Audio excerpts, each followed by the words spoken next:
The origin for us is very much like any time we're talking with founders, that is when we get the most excited. They're the people out there that are creating, that are building.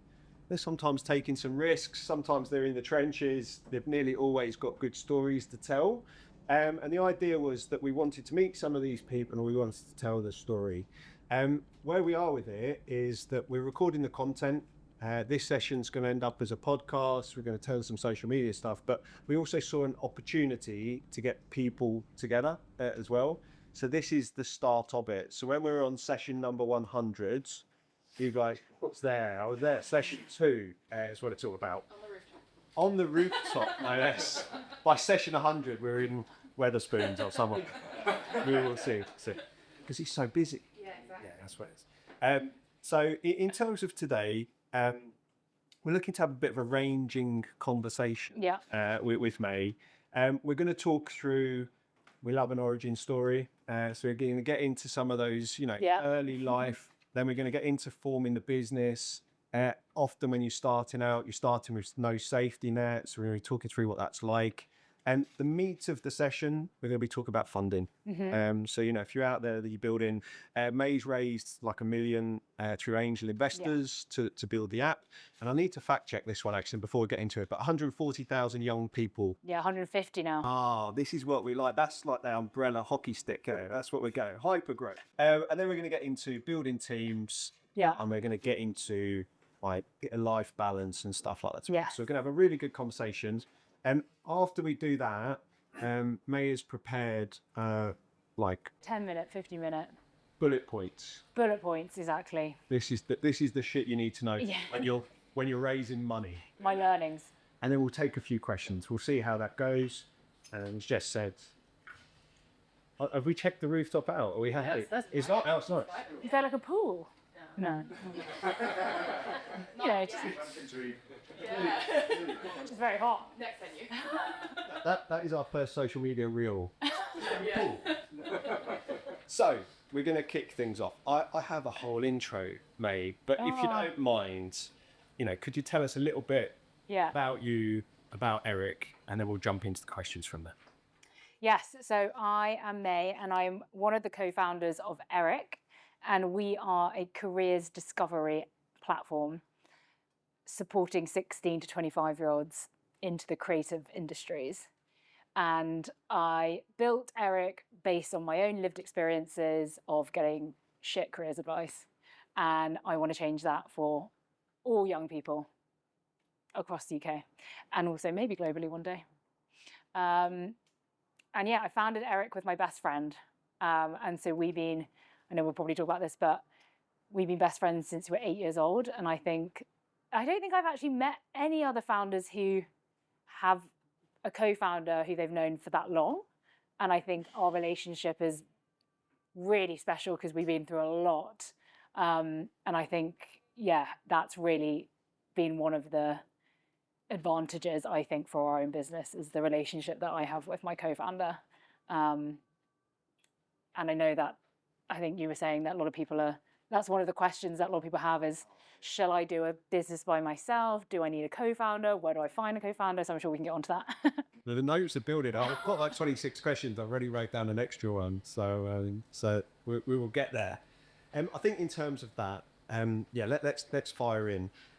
Weirdly, as you say, you met your co-founder at super young. Yeah. I guess at that time you weren't, pitch decks and start a business together. So I guess in terms of that, what was it like, growing up? What was your early career like? Yeah. And what was that point where you were like, okay, I've got an idea, I'm going to do something here? Yeah. So 8 years old, met Sam in the playground. We connected very early on. We come from Oxford, and my parents are Chinese Burmese. My mum's from Burma, my dad is from Hong Kong, and they actually met on the plane, and they both came to the UK to study, and they landed in the UK, And so why I say that is because my parents had a huge influence on me and my career. My dad actually ended up running Chinese takeaways at the time. So I like to think my life was funded from sweet and sour chicken, but it's great. And I think for them, like Asian parents, as you know, some of you guys probably know, they really only have 3 career options for their kids, which is accountant, lawyer, doctor. So for me, I was kind of destined to go down one of those routes.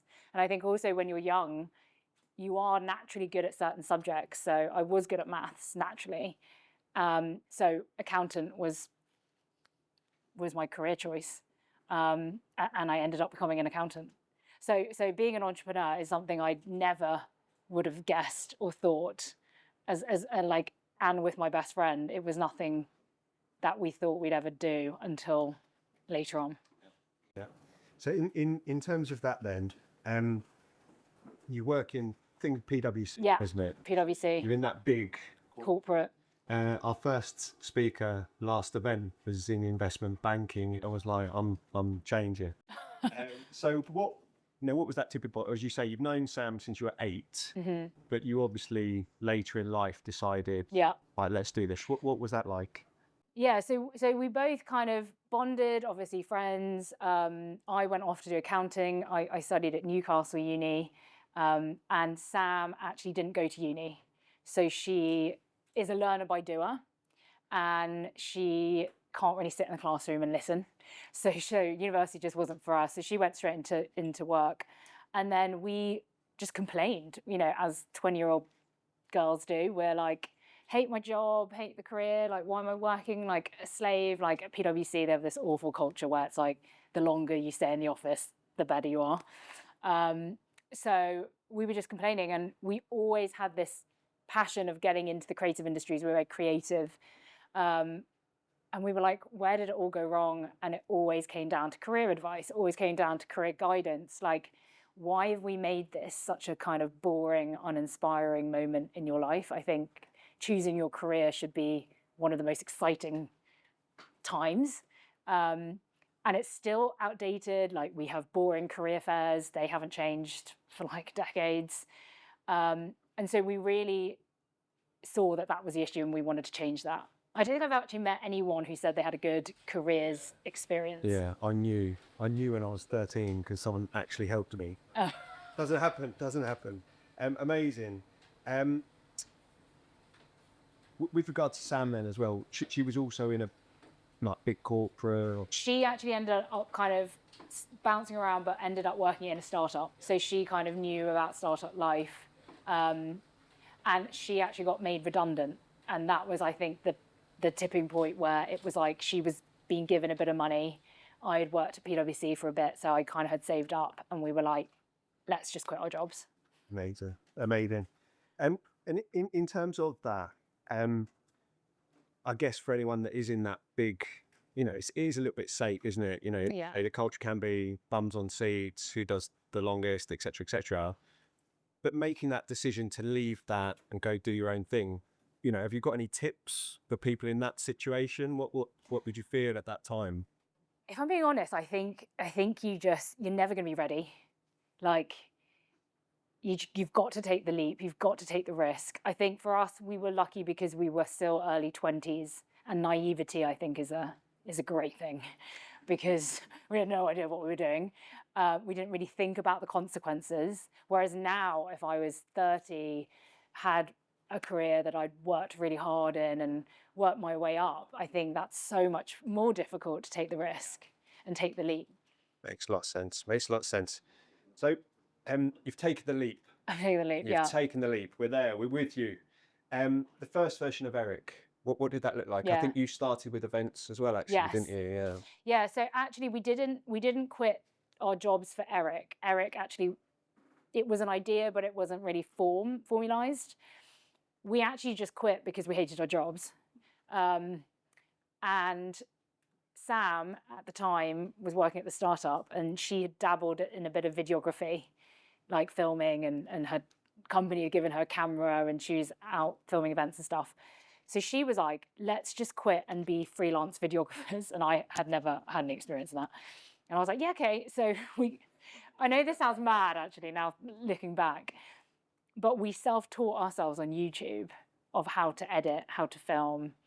And I remember we had a client, I think it was like a friend of a friend, who was like, yeah, you know, you can come film some video content. It was so bad. It was awful. Like, honestly, it was awful. And they didn't pay us because it was that bad. And we were like, oh God.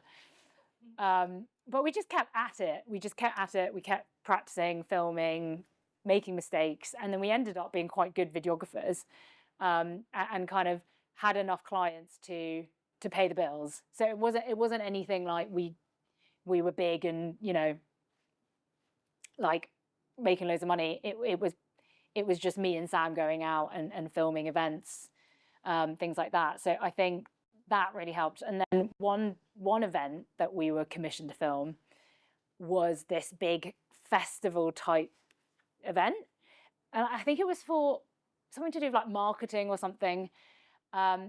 And they had like live music, they had like really cool speakers, they had a stage, they had all these different stages, and it felt like a festival. They had like food and drink and like an after party and all this kind of stuff.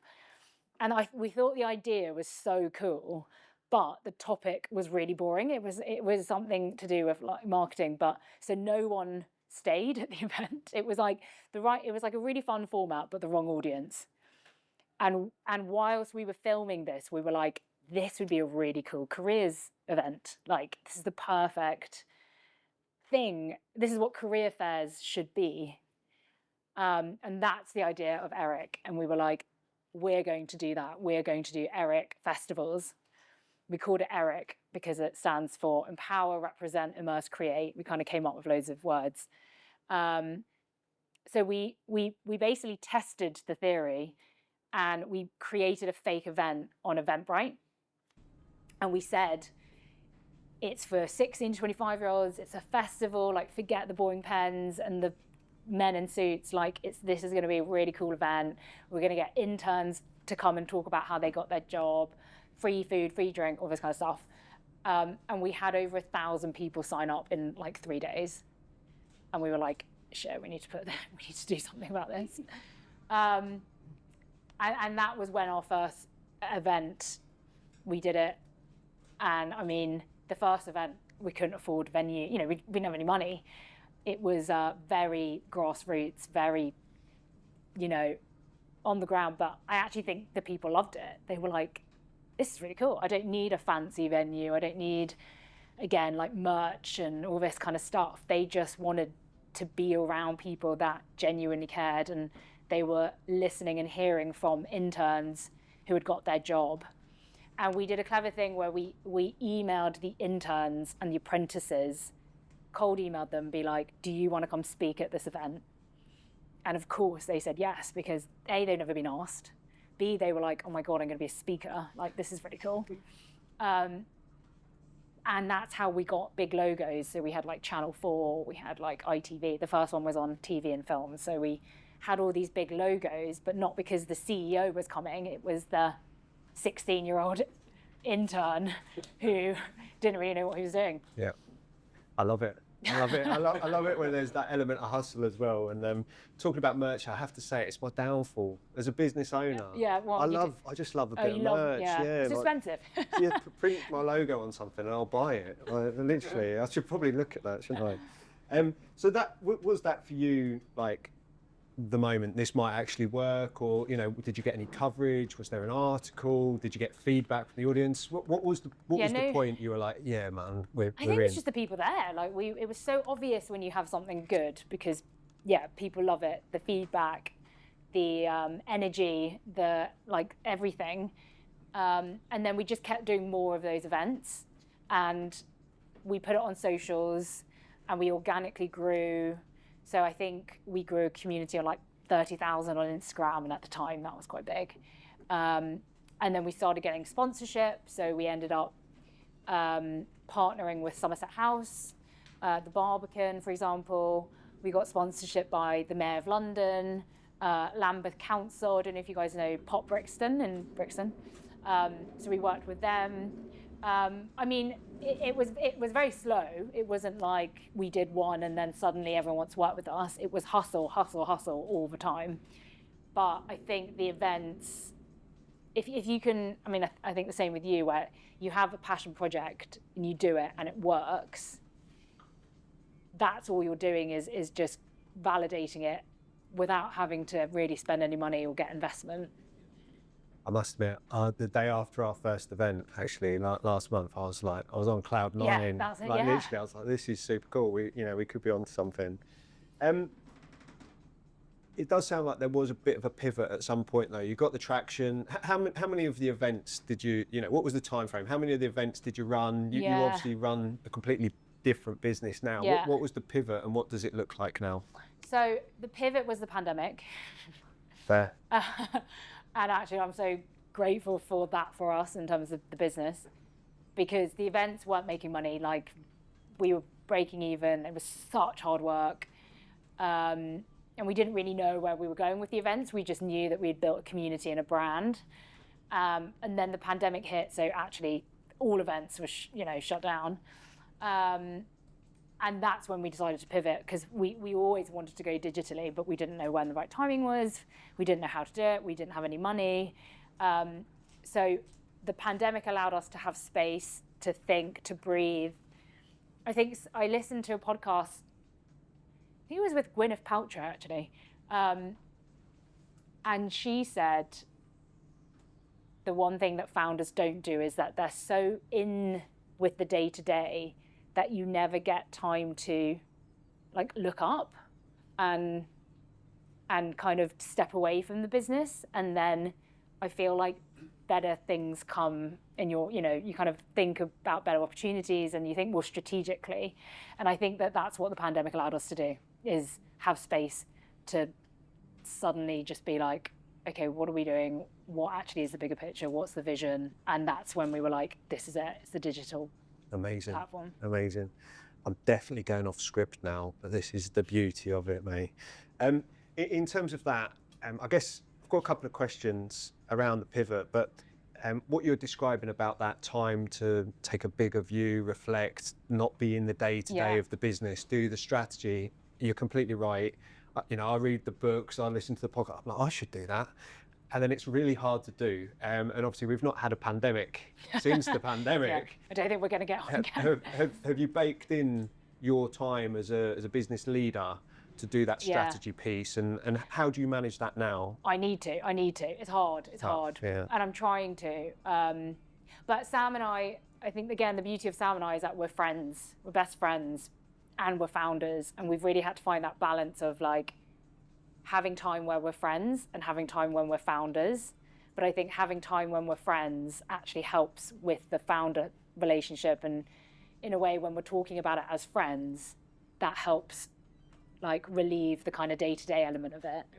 Yeah. So I'll go up, and because she lives in Scotland, so I'll go up to Scotland for a week and we'll just walk along the beach and catch up with personal things, but also business. And it just allows us to have space. Yeah.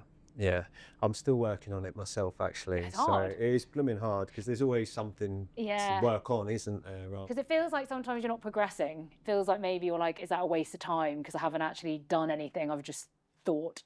It is normally a waste of time when I'm thinking, to be fair, though, mate. Yeah, true. In terms of the pivot, again, that is the other thing you read about in the books, you listen to in all the podcasts, that is building a business. You iterate, you take the feedback, you tweak it, you change direction, all that type of stuff.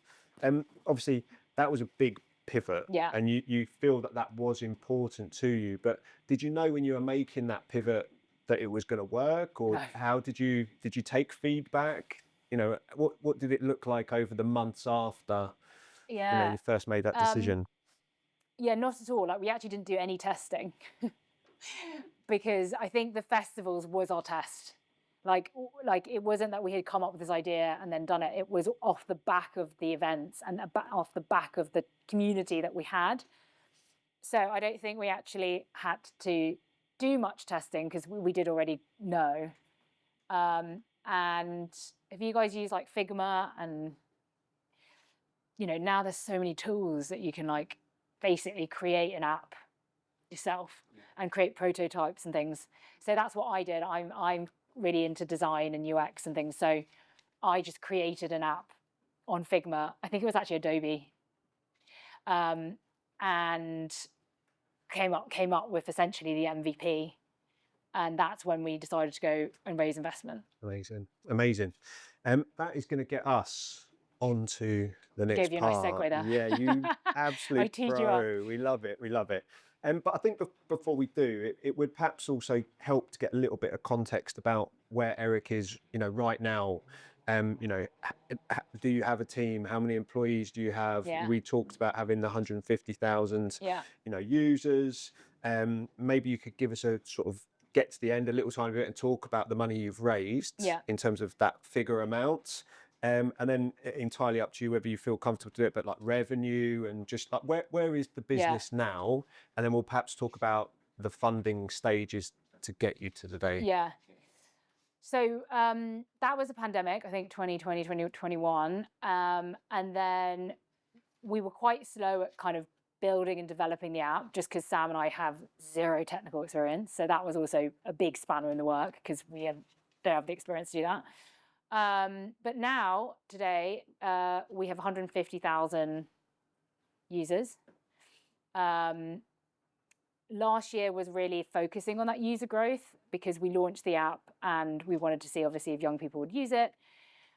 We've actually spent zero in marketing. It's all organic, which I think we're really proud of because one of the biggest things in apps is acquisition costs. And we purely do it all on TikTok and socials. And so now we're really building on the commercial and the revenue side. So we are revenue generating. And it's big brands like employers like Financial Times, Penguin Books. They pay us, but we also have councils who pay us. We also have like trade bodies. We're looking at, obviously, we're collecting incredible data and insights from this community. So I think with the commercial side, like we're still figuring it out.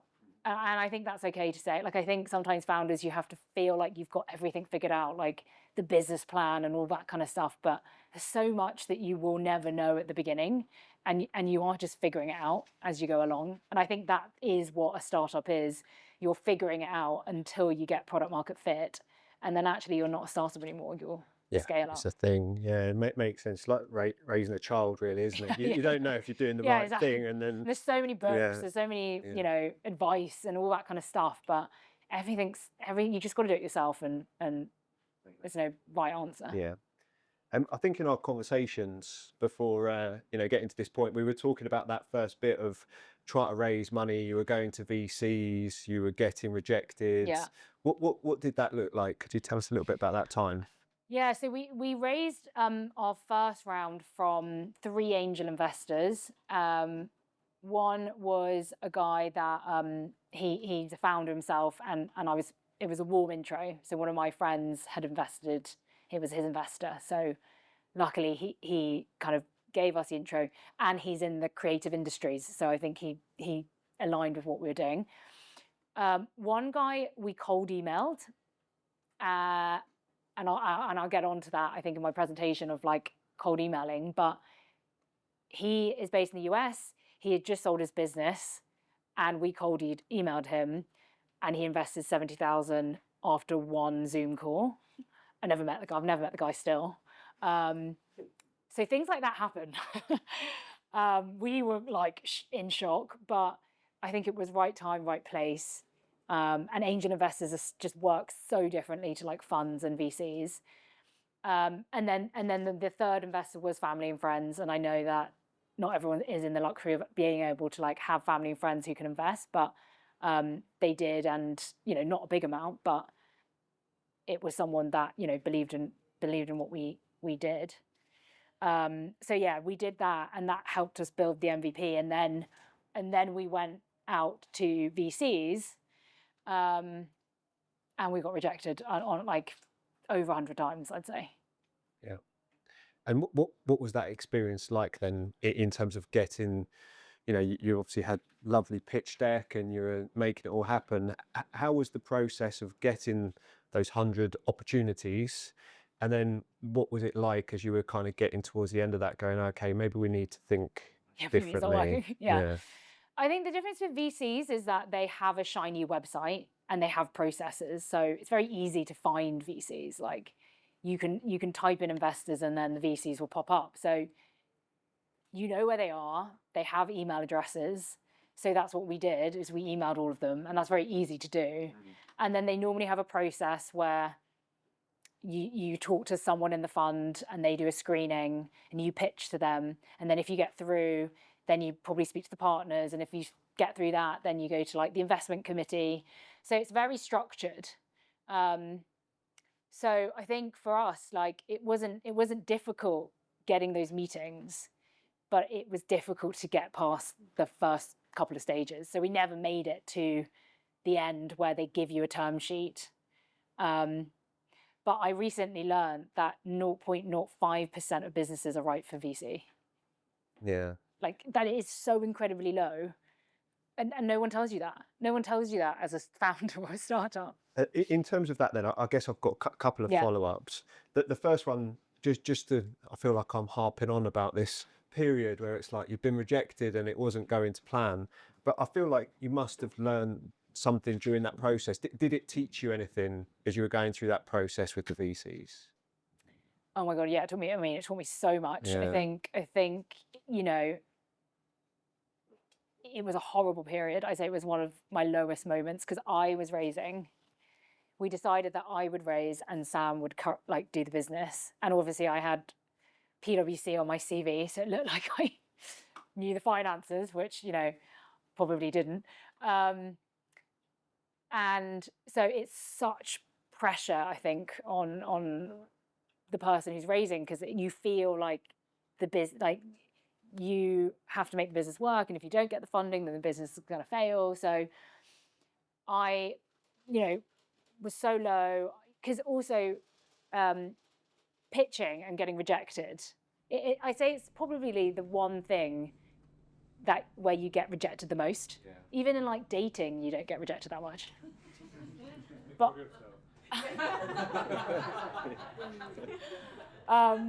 but like you're getting rejected on a regular basis, and that's hard to take because you then think, is it me?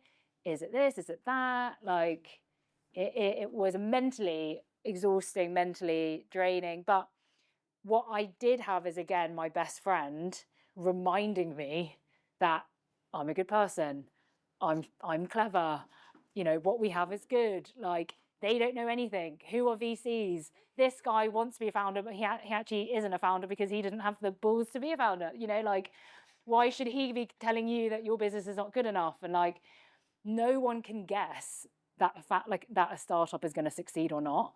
And that's what really annoys me, is because when you're in these meetings and you're pitching, these people are just trying to say, this isn't going to work, this isn't going to work. Like the founder of Airbnb, he actually has a great post of all of the investors who have emailed him, and he's got screenshots, and it says, this is the worst idea, it's never going to work, there's no traction, there's no market, no one's going to stay in someone's house. Yeah. And look at what, you know, he's built. So I think you've got to constantly remind yourself that whatever idea you have, like I always say this, every person's idea is good. There's not a bad idea. It's just how much are you willing to make that idea. I feel like you're just generating reels for us now. Like our social media, there's so many like good sound bites. I've loved it. So clearly you did learn a lot there. And then, again, you've fallen back on your co-founder, which again has got to be another advocacy for doing it in teamwork helps, eh?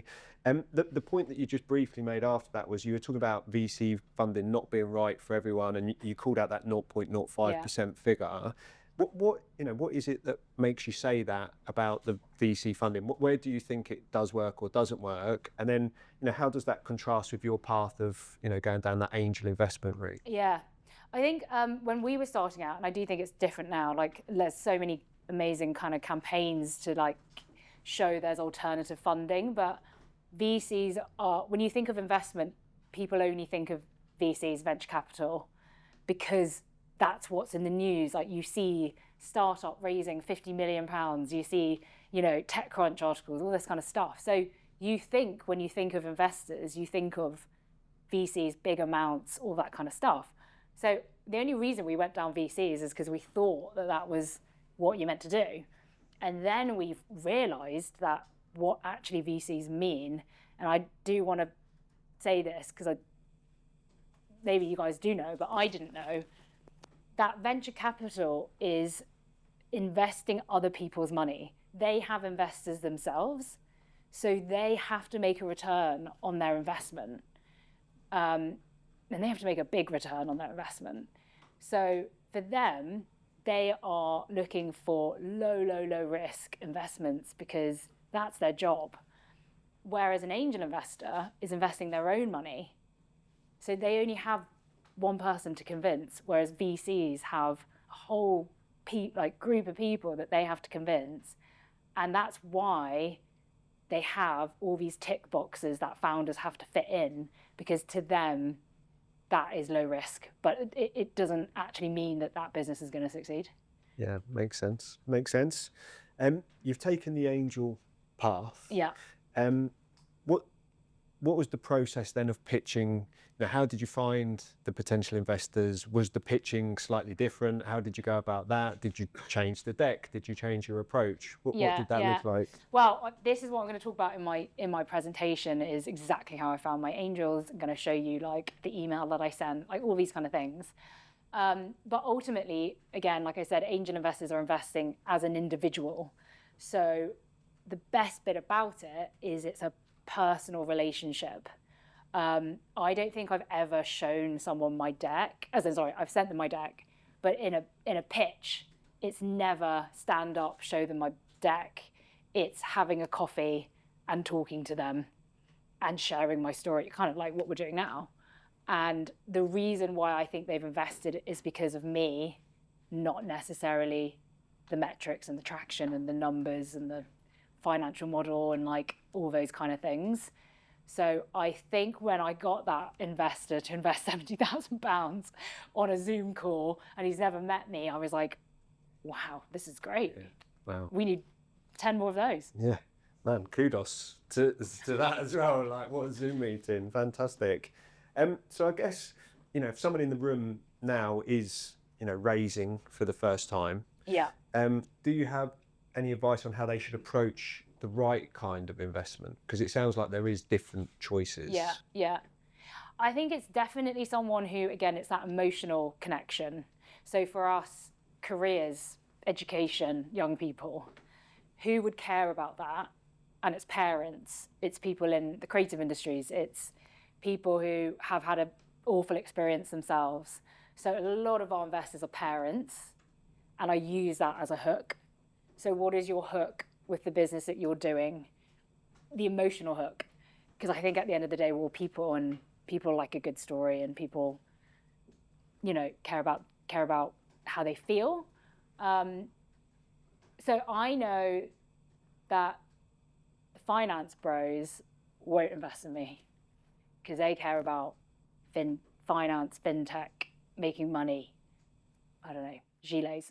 I was literally about to say, get a gilet. You'd have got funding in no time. No, so no. Like I know, I can see on their profile, I'm like, you're just not going to invest in us because we're just not right for you, and that's fine. And I think that's it. Like, not every investor is going to invest.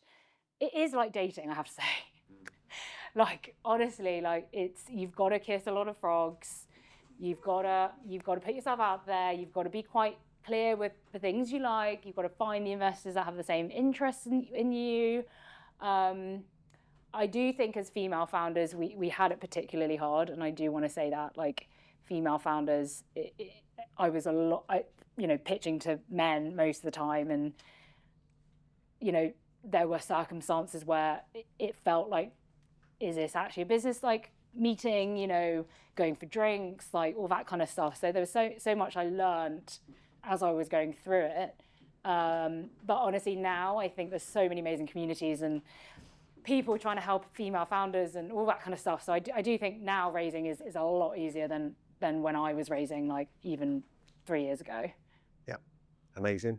I love that. And I think in terms of what you're describing, it is, like you say, that dating analogy is marrying up the right investor with the right product. Yeah. And those other VCs will be the right investors for someone else in the right business. Exactly. But it's being mindful. You're not just going out saying, well, probably you are going out saying, I just want money. Yes. But actually, if you can get the money from the right investors, it's actually going to benefit everybody. Totally. Sorry, and that's another thing about angels, is that they have expertise. A lot of our angels are founders themselves or big in their space, so they can open doors and all of that kind of stuff. Like, I would honestly go for dinner with every single one of our angel investors, whereas I know a lot of people hate their VCs. Right. Yeah. Fair. In terms of the trade-offs, then you've gone the angel route. Yeah.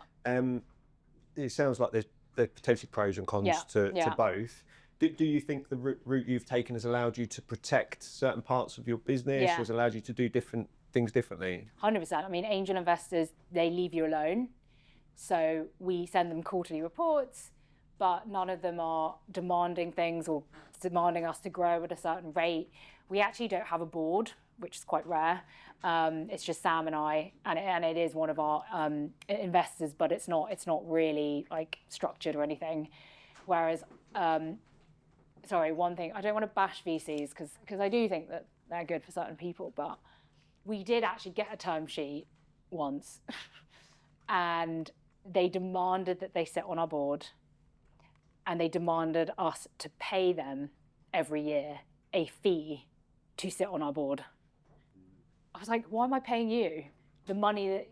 So they basically just get back the money that they've invested through management fees or something like that. And I was just like, this is flawed. Yeah. And do you think part of it as well was the amount that you were trying to raise fit within that angel world? But I guess if you get beyond a certain point, it's probably impossible to raise at that angel level. Yeah, I think that's the good thing about VCs, is they invest a big chunk of money, whereas angels, they're investing £5,000, £10,000. Like, rarely you get £70,000. Last year, I did get one angel though who invested £300,000. I mean, so that's super angel. But the pros are VCs is you're getting a lot of money and you only really need to go to one or two people. But so I think that's what's attractive, but it's so much harder to get. Yeah. And in terms of, again, this may or may not be a stupid question, but you've taken the £300,000 angel investment. What does that look like for the angel investor in terms of, equity or, stake within the business? Yeah, so we have a valuation. Yeah. So I think our valuation was 3.5 million. So they would just get the equity on how much they invested. Yeah. But yeah, all of our angels is equity. We still own over 70% basically. Yeah. So that's good. Whereas again, some VCs, they take a lot of money at the beginning. I would watch out for accelerators. A lot of accelerators take equity in exchange for that accelerator. I just don't think it's personally worth it. There are some good accelerators, but be careful of giving too much equity, I think, at the very, very beginning. That is a common theme, I think, that we may have with founders that are set up here.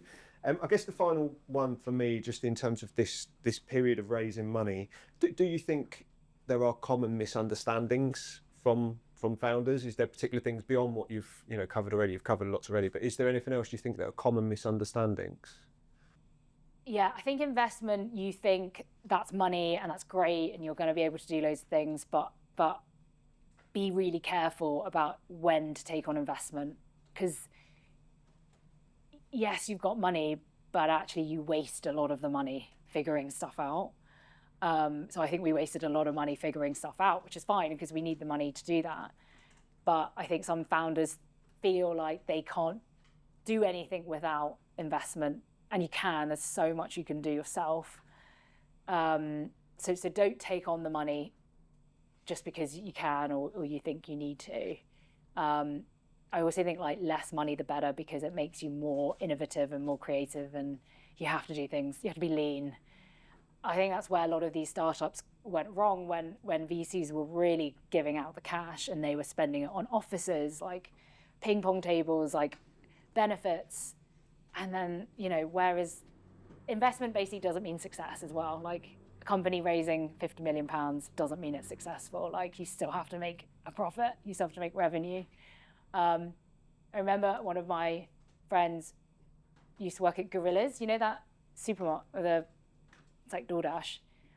And I think Gorillas raised like $200 million in America, and their whole team went to Times Square because it said they got like Times Square to say like, we raised $200 million. And like, I was like, why are you shouting about that? Because it's actually not, it's not a success metric, I don't think. Yeah. You have to do something about it. I'd be like pressured because I was like, oh God, I've raised $200 million. I've got to now make $200 million. Yeah. So don't think it's free money. You know what I mean? Like, you've still given away equity. You've got to give them a return. So sometimes people maybe don't see it as revenue, you know? Yeah, no, again, love it. I'm going to jump forward a bit to, the thing that caught my eye was practice what you preach. You've built your team from the Eric community, yes, which I like. So I'm assuming this is quite a young team that you've hired. What does it look like? So the average age is like 21. Oh, go on. So again, we had this money, and again, we didn't go down VCs, so we didn't raise millions and millions of pounds. So hiring people is a lot of money, like, especially expertise. And I think, again, people are like, you need to hire, ex-Google, ex-whatever, McKinsey, like all these names and people, blah, blah, blah, blah. But they're costing like 100K minimum, like, that's all of our investment, you know what I mean? So for us, obviously we're building something for the next generation. So we put out roles on our app and hired directly from our app. So we now are a team of 8. So we have 6, I guess, junior members, all doing different things. All of their roles have changed because we, I guess, didn't really know what they were doing. But in a startup, you've got to wear loads of different hats. You're not just a marketing person. You might be a marketing person and, sales, you might have to do whatever. So it was 6 passionate, dedicated people who were open to change and learning on the job. And for us, it's worked really, really well. Yeah, I like that. I'm also a fan of hiring people early in their career, and I think that was the experience I had actually early in my career. I was really lucky, got a good job at a university. Yeah. And I remember the people I work with to this day, and I'm like, it's fantastic. So nice that you're the next generation, you're doing that for them. In terms of that then, you are still building a team. Yeah. So, you do have to get them going in the right direction. You have to build culture, you have to build synergy, all that type of stuff. What's it been like building a team when they're quite fresh? We're definitely still learning. We've just put in like policies. Didn't even know that we had to do that. So, there's so many learnings on the job and stuff. But what's great is I think the culture, I think people always think about like culture and maybe spend too much time thinking about culture, but I think culture is you. Culture is how you behave. And again, Sam and I, because we're best friends and we know each other so well and we have this rapport, that's our culture. And so I feel like we've kind of just like taken people into our friendship and into our relationship.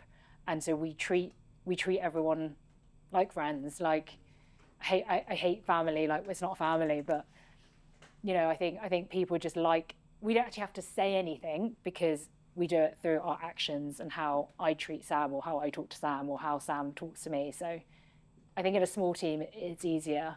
But I can imagine as you grow, that's really hard to keep. Yeah, makes sense. I remember the first time I wrote down a process. Oh God, yeah. Geez, I was like, I know. People come to you and like, what's the policy on this? I don't know. And then I'd say something, and a week later they'd be like, "But didn't you say the policy was that?" I was like, "I thought I better actually write this down." Like so. we have unlimited holidays, which sounds really good. I did that briefly. And then we realised that actually, for us millennials, I think unlimited holidays knows it's unlimited, but don't take the piss. Yeah. Whereas like our Gen Z employees took it literally, and we were like, you can't just take 5 weeks off, you know. But what we're saying is it's flexible. You know, you can take a Monday here off, whatever. And I put in unlimited holidays because I couldn't be bothered to track the holidays. I was just like, that's more admin. And then They actually take, like, we try and make them take holiday because I think the psychological aspect of unlimited holidays means that people don't actually take that holiday. I did see that as well, actually. Talking psychology, is it psychology? It's clear in talking at the bar beforehand as well, you've enjoyed everything you're doing. You're clearly very passionate about it. It's clearly empowering. But I guess we've also talked about tough times, and I think running a business myself, you know, there are times where mentally you struggle. You know, has there been really tough moments for you personally? You know, how do you deal with mental health? You know, like how do you manage, you know, that aspect of being a business founder? I think you kind of can't think about it too hard. Otherwise, you just kind of consume yourself into it. Every day you're going to have a challenge. Whether, like, I think that's what I've learned is that even if you figure out the challenge today, there's going to be another one tomorrow. So you're in a constant, like, mind frame of just hardship and like, am I going to run out of money? Is this going to work? Like, is it going to end? All this kind of stuff. But then you look back and you've been doing it for like 10 years. So I think you kind of can't like get yourself in that like spiral effect of like everything's doom and gloom. Sam and I did actually, so one of our first arguments or big conflicts as founders, like I can't even remember what it was, but we were clearly like kind of at it at each other. Like she wanted something, I wanted something. We were just like not seeing eye to eye. And it really affected everything. Like it affected like our mood, it affected like the progress, whatever it was. And we kind of didn't want to be around each other.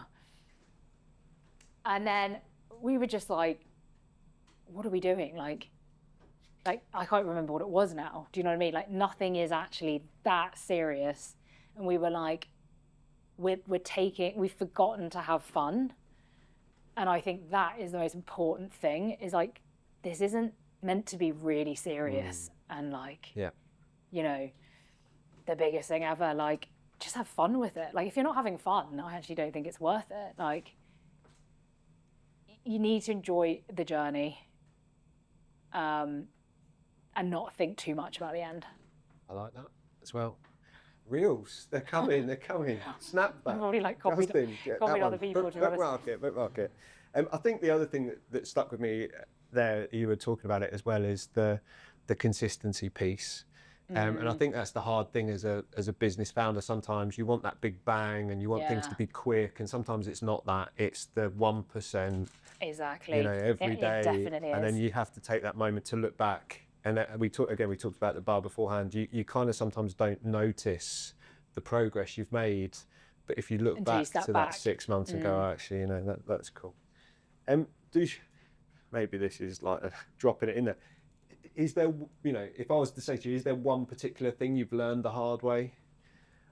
Would that be? I'm trying to put a nugget out there into the room. One particular thing we've learned the hard way. I don't know. I think just for us, we always like say take risks, so fail fast. Like if you have an idea, do it, try it, like go at it. Like don't think about it too hard. Just make a decision, try it. It's so obvious if it works, and it's so obvious if it doesn't work. So the quicker you do it, the better. I like that. It's good. So talking about the future, 5 years from now, what does Eric look like? We really want Eric to be like a household name, to be like careers Eric. You know, like everyone knows about it. Like a brand, like something like, oh, go to Eric. You know, across the UK, like we're very UK focused because I think, again, this isn't like we want to take over the world. It's we want to solve the problem for young people in the UK. So we're not just going to do London and then try and do like New York. We want to help that person in like the rural depths of, I don't know, the Scottish Highlands and be like, we can help you with your career and give you access. Love that. In terms of the shorter term horizon, then, is there Yeah. anything that you're working on right now? We're raising investment. Is it? Nice. Raising another round of investment. So in the thick of that, doesn't get easier, I have to say. Yeah. And then just being profitable. So that's our next milestone, is being profitable, because otherwise we're just kicking the can down the road. Like, it needs to be commercially sustainable. Makes sense. And have you, I guess, got a target business model in place? Do you think that profitability will come from brands? Yeah. Is it always free for the individual It's always users? free for the individuals, yeah. And I always say, like, the amount of advice and you know, guidance people are going to give you and say, like, you're doing it wrong, you need to do this, this isn't scalable, like, no one's going to pay. Why don't you just charge your community? And you have to stick to your guns. You have to stick to why you started it in the first place. And, like, don't just chase the money. Don't chase the easy. Like, the amount of people who are like, why don't you do recruitment? And we're like, we're not recruitment. We don't place people in jobs. Like, you've seen so many recruitment apps. Like, every one of them are the same thing, just a different brand. And we don't want to create the same thing. We are a pure disruptor. And by being a disruptor, you do have to, like, challenge the status quo and basically tell people to F off. Oh, I thought we were going to get the actual F bomb like- now. I was like, go on, say it. The authenticity is something that you do have to protect. And Yeah. I'm sure at different points you look at it yourself even and question it. Why don't we, take that path? Oh my and God, you really yeah. have to pull yourself back, don't you? So, in terms of advice, I'll maybe make this my last question, and then we will open it up, see if there is any from the room. And I feel like this is going to be a regular thing. We're going to end the interview with one piece of advice. So what's the one piece of advice Yeah. you would give a founder just getting started today? I would honestly say, don't read any of the books. Because if the books work, then surely everyone would be a successful entrepreneur. And I just feel like it's someone's opinion and perspective of things, but the only thing you can do is do you and action what you're doing and learn on the job. Like, I hate these business books because you think that that's the answer, but it is, it's not the answer. So don't get distracted, I'd say, by reading the books and listening to the startup community, because you're just going to feel shit about yourself. Like, you're going to feel like you're behind. You're going to feel like you don't have this and that, and you need this and you need that. But just start. Just do something. Action. I love that. That's an absolute banger to end on, eh? Like, get out there, start working, start building. Feedback, iterate. Yeah, so that's it. Amazing. That is a great tip. Thank you very much. We will come to questions, but I'd love a round of applause, please. Oh, thank you.